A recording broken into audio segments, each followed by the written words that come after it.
जो मजबूर है वही आज मजदूर है। उसी की आवाज़ सब था, उसके जिगरे में दम था कि उसने आंखों में आंखें डाल के पूछा कि मुझे रोज़गार की आश्वासन मिली है कि 10 दिनों के अंदर में मनीष कश्यप की जो दिक्कत हो रही है उसको पूरा किया जाए। हम तक न्यूज़, बिहार का सबसे भरोसेमंद डिजिटल तालिब जाने के लिए मैं तो सब में लग रहा है कि मैं सबसे छोटा मैं ही हूँ, और आप सभी को देखकर मैं सच में बोल रहा हूँ दिल से बहुत बहुत धन्यवाद। क्योंकि एक छोटा सा मनीष कश्यप छोटे से गांव से, महानवा डुमरी जैसे गांव से, जो चारों तरफ से नदियों से घिरा हुआ है, फिर भी उस गांव से आता है और पूरे बिहार पूरे देश में दिलों में बस जाता है। ऐसा कुछ ना कुछ ज़रूर किया होगा ताकि दिलों में सबके राज कर रहा है। हर गरीब, हर मजबूर, हर मज़दूर, मैं एक चीज़ बोल रहा हूँ, मज़दूर जो मजबूर है वही आज मज़दूर है। उसी की आवाज़ मेरा भाई हर जगह जाके और कंपेयर करता है कि हमारे बिहार में क्यों नहीं विकास हो पा रहा है, हमारे बिहार में क्यों नहीं रोज़गार मिल पा रहा है, आखिर ये बिहारी दूसरे राज्यों में क्यों रोज़गार ले लेते हैं और वही बिहार में रोज़गार क्यों नहीं मिल पाता है। यही बात को लेकर चला और धीरे धीरे पूरे बिहार की नाकामियों को दिखाता गया और कुछ लोगों की आंखों में छुप गई और आज वो जेल में है। लेकिन कोई बात नहीं है, अब ठान ही लिया है कि एक बिहार को एक सही मार्ग पे लाना, समृद्ध बिहार बनाना, जो 1992 से पहले जो टॉप 5 राज्य में आती थी वैसी राज्य को बनाना। तो चलो, परिवार भी तुम्हारे साथ है और पूरे बिहार के लोग भी तुम्हारे साथ हैं। सबसे पहले मैं धन्यवाद देना चाहता हूँ संदीप बारी जी का, चंद्रवंशी जी का, मंटू भैया का, प्रिंस जी का, जो मगर मेरे ना रहने पे भी इतने अच्छे से सारे मेंटेन किए और इतने लोगों को संबोधन किए और मनीष की आवाज़ों को दूर दूर तक पहुंचाने की कोशिश की है। इन लोगों को फिर से मैं दिल से बहुत बहुत धन्यवाद आपके। मैं तो ये नहीं बोल सकता हूँ कि आप मेरे माँ के कोख से पैदा हुए हो, लेकिन हाँ, तुम एक सच्चे भाई और सच्चे अभिभावक के रूप में आप आज भी हो, कल भी हो और हमेशा रहोगे। आपका कर्जदार हमेशा मनीष कश्यप और उसका परिवार हमेशा रहेगा। अब आते हैं मनीष कश्यप पे। देखिए, मीडिया में सारे लोगों ने दिखाया, सबसे लास्ट में मनीष कश्यप ने दिखाया कि बिहार के मजदूर तकलीफ़ में है, लेकिन किसी पे कोई कार्रवाई नहीं होती है, सिर्फ मनीष पे कार्रवाई होती है। आप लोग भी अपने एक बार दिल पे हाथ रख के एक बार सोचो। बहुत सारे नेता लोग ट्वीट किए, आरजेडी से लेके, लोजपा से लेके, पप्पू यादव जी से लेके सब ने ट्वीट किया। यहाँ तक चिराग पासवान जी ने वहाँ पे जाकर प्रेस कॉन्फ्रेंस भी किया। बहुत सारे ऐसे नेताओं ने बोला, लेकिन किसी पे कार्रवाई नहीं होती है, सिर्फ एकलौता कार्रवाई होती है मनीष कश्यप पे।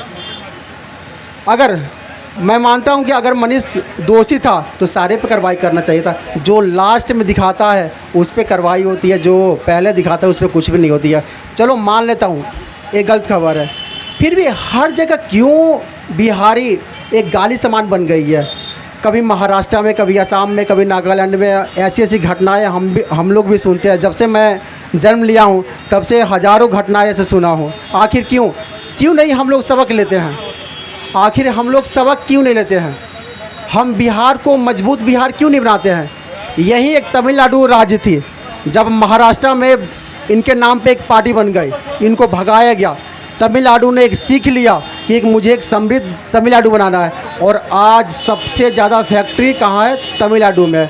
तो हम बिहारी क्यों नहीं सीख लेते हैं?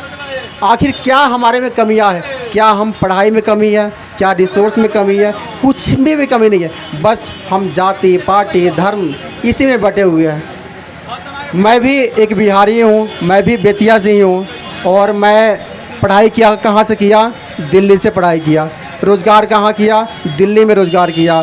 स्वास्थ्य का लाभ कहाँ उठाया? दिल्ली में। आखिर मैं अपने मुखिया को, अपने विधायक को, अपने सांसद को, अपने मुख्यमंत्री को वोट क्यों देता हूँ जब उस लायक है ही नहीं? जब मुझे वोट देना है अपने मुखिया को, अपने मुख्यमंत्री को, अपने विधायक को, अपने सांसद को, तो मैं रोज़गार करने दिल्ली क्यों जाता हूँ? हाँ, मेरी भी गलतियाँ थी कि मैं उनके आंखों में आंखें डाल कर नहीं पूछा, लेकिन एक मनीष कश्यप था, उसके जिगरे में दम था कि उसने आंखों में आंखें डाल के पूछा कि मुझे रोज़गार क्यों नहीं मिल रही है। मेरे बिहारी भाइयों का रोज़गार यहाँ पे क्यों नहीं मिल रही है?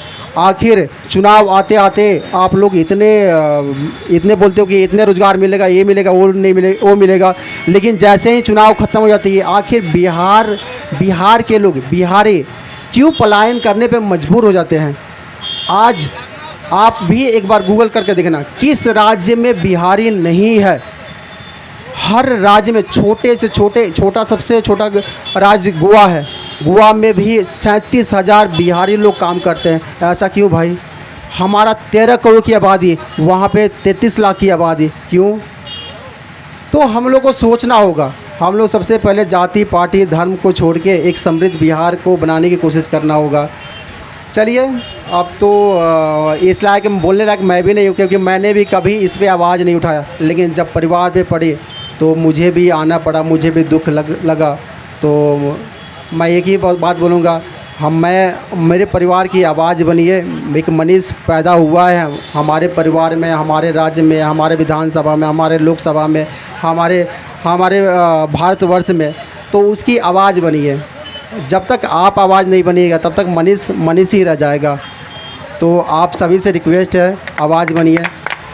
और मनीष कश्यप की बात करूँ तो एक बड़े अधिकारी का फ़ोन आया है, मेरे पास आया है, बोले हैं कि 10 दिन को अंदर आपकी मांग को पूरा किया जाएगा, लेकिन आश्वासन सिर्फ फ़ोन पे ही मिली हुई है, लिखित तौर पे नहीं मिली हुई है। तो पता नहीं कि आश्वासन ही रह जाएगा या क्या होगा, मुझे पता नहीं है, लेकिन इतना आश्वासन मिली है कि 10 दिनों के अंदर में मनीष कश्यप की जो दिक्कत हो रही है उसको पूरा किया जाएगा। और मेरी माँ को आपने देखा ही होगा कि हाँ, राज्यपाल से मिलने गए थे और उन्होंने त्वरित रूप से, राज्यपाल जी ने मेरे आश्वासन को माना और आगे फॉरवर्ड भी किया है, और उन्होंने कार्रवाई करते हुए हमारे निमंत्रण को मानते हुए और उसने आगे कार्रवाई भी की है। तो ये भी मैं चाह रहा हूँ कि आप सभी मेरे भाई हैं, सभी आप बड़े भाई होंगे, चाचा होंगे, बाबा होंगे, माँ होंगे, आंटी होंगे, तो आप लोग के समक्ष भी इस चीज़ को बताना बहुत ज़रूरी था, इसलिए हम आपको सामने आपको बताएं। बहुत बहुत धन्यवाद। बिहार की जनता जानना चाहती है मनीष कश्यप कब तक आएंगे? 10 दिन को टाइम मिला हुआ है, 10 दिन के अंदर में आएंगे। तारीख ही होगा कि लग रहा है? नहीं, मुझे आश्वासन मिली हुई है, लगता है कि हाँ 10 दिनों के अंदर में मनीष कश्यप आएंगे। अभी आप तमिलनाडु गए थे, मदुरई, क्या क्या बात हुई? बस बिहार के बारे में पूछता रहता है कि बिहार में क्या चल रही है। जो उनको लगता है कि मेरे पे NSA लग गया, इतनी बड़ी धारा लग गया, कहीं बिहार के पत्रकार, चाहे बिहार के भाई, बिहार के बड़े भाई, छोटे भाई कहीं डर तो नहीं गए हैं, बिहार की आवाज़ उठाते हैं या नहीं उठाते, इसी पे बात चर्चा होती रहती है। और जो भी जाते हैं तो इन्हीं पे चर्चा होती रहती है। NSA हटाने की प्रक्रिया कहाँ तक है? NSA तो कोर्ट से हटेगी, जो भी होगा कानूनी रूप से हम लोग लगे हुए हैं, और भगवान की कृपा से होगा तो NSA भी जल्दी से हट जाएगी।